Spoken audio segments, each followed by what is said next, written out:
Hai teman-teman, selamat datang di vlog aku lagi. 10 menit sebelum ini aku tanya di Instagram, aku harus bikin video apa lagi, cerita tentang apa ya. Dan banyak orang yang jawab, terima kasih banyak. Dan yang pertama-pertama mereka mau tahu tentang COVID-19 seperti dua ini. Ya, terima kasih banyak, aku akan menjawab tentang status di Eropa, aka status pandemi COVID-19. Silahkan nonton habis intro aku.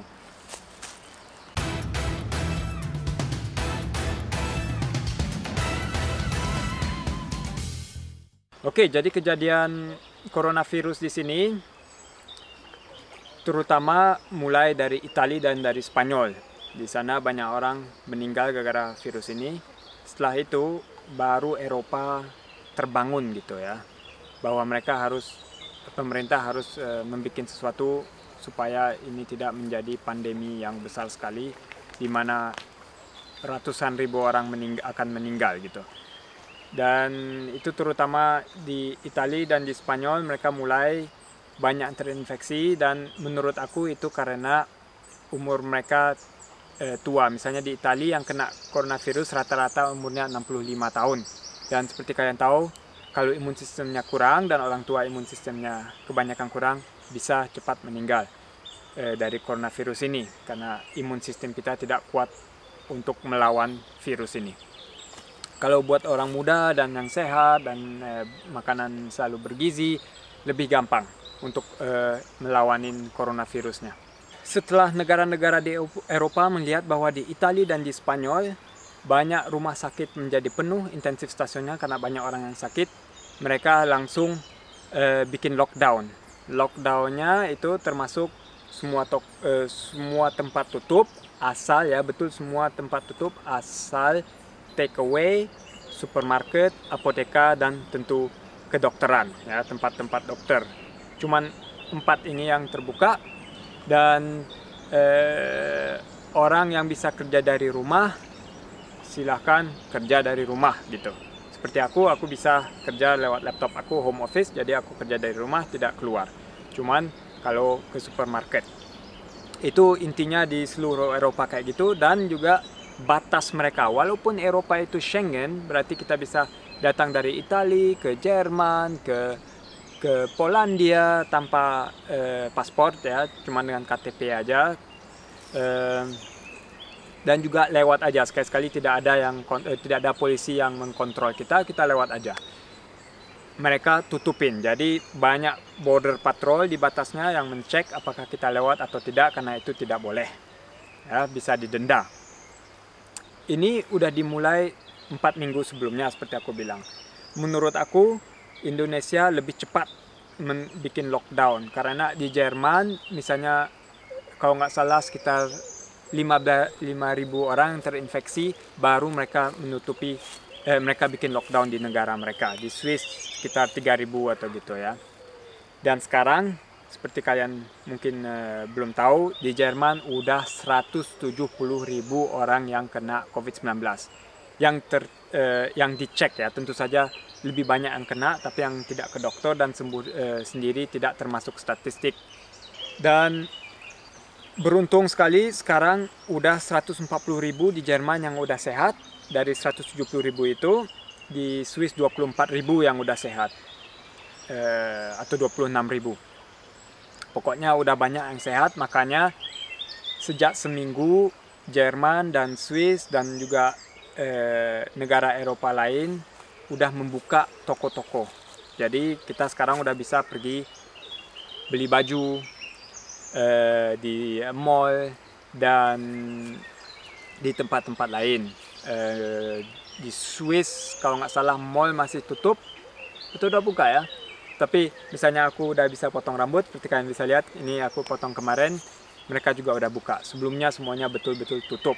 Selain toko tutup sebelumnya dan masih juga sekarang, itu yang paling penting buat negara di sini itu keep distance ke orang lain. Jadi di Swiss misalnya 2 meter kita harus jauhi orang yang lain. Misalnya jadi kalau di supermarket ya mereka antri, mereka ada kasih jalur gitu, tanda di bawah jalannya yang putih-putih seperti kalian bisa lihat di foto ini, itu 2 meter. Jadi kalau antri yang di depannya di sana dan aku di belakangnya 2 meter.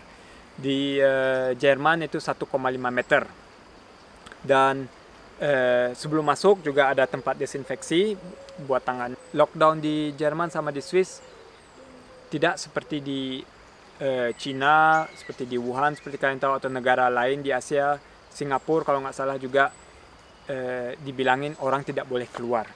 Di sini kita boleh keluar, misalnya jogging, ke hutan, ke sungai ini, ketemu orang juga boleh, tapi cuman di Jerman berdua aja, tidak boleh lebih. Di Swiss 5 orang, walaupun kita ketemu harus keep distance gitu, 2 meter di Swiss. Dan di Jerman seperti aku bilang 1,5 meter.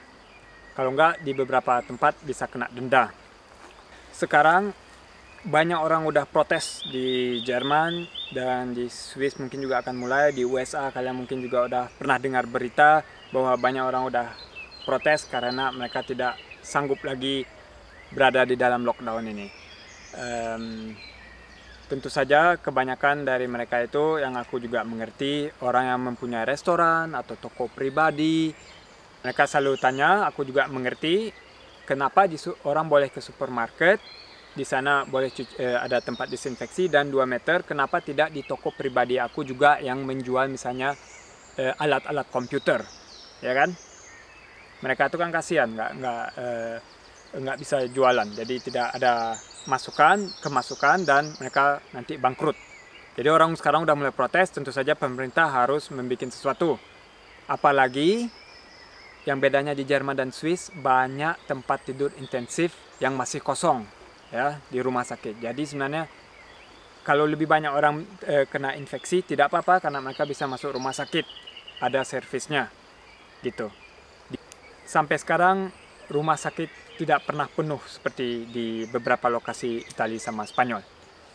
Di Italia sama Spanyol penuh, makanya seperti aku bilang Jerman jadi panik, tapi mereka tidak lihat statistiknya bahwa tempat tidur intensif dikit di Spanyol dan di Italia, dan orang Italia kebanyakannya yang kena infeksi rata-rata umur 65 tahun. Mungkin juga banyak di sana, menurut aku ya, banyak orang kena terinfeksi karena orang Italia suka kalau ketemu orang lain, laki-laki sama laki, misalnya cium gitu, hai, ciao bella gitu ya kan, kayak gitu. Orang Spanyol juga selalu orang muda dekat sama orang tuanya, seperti di Italia juga. Tapi di Jerman dan di Swiss beda banget. Ya. Orang muda biasanya tidak tinggal sama orang tuanya dan juga tidak cium-cium kayak gitu. Dan satu lagi, mereka tidak sering ketemu orang tuanya. Oke, balik lagi ke protes itu. Jadi sekarang pemerintah diketat gitu. Oke, kita harus buka dan secepat mungkin karena rumah sakit masih ada banyak tempat untuk terinfeksi, dan tapi mereka harus kontrol supaya tidak terlalu banyak orang terinfeksi dan rumah sakitnya menjadi penuh. Itu yang yang paling penting. Jadi tetap hygiene. Di Jerman juga kalau pakai public transport harus pakai masker dan tahan jarak jauhnya gitu ke orang lain. Jaga jarak jauhnya ke orang lain. Nah, ini menurut aku ya, kalau tempat tidur intensif masih cukup dan cukup banyak sekali di Jerman, misalnya 40% masih kosong.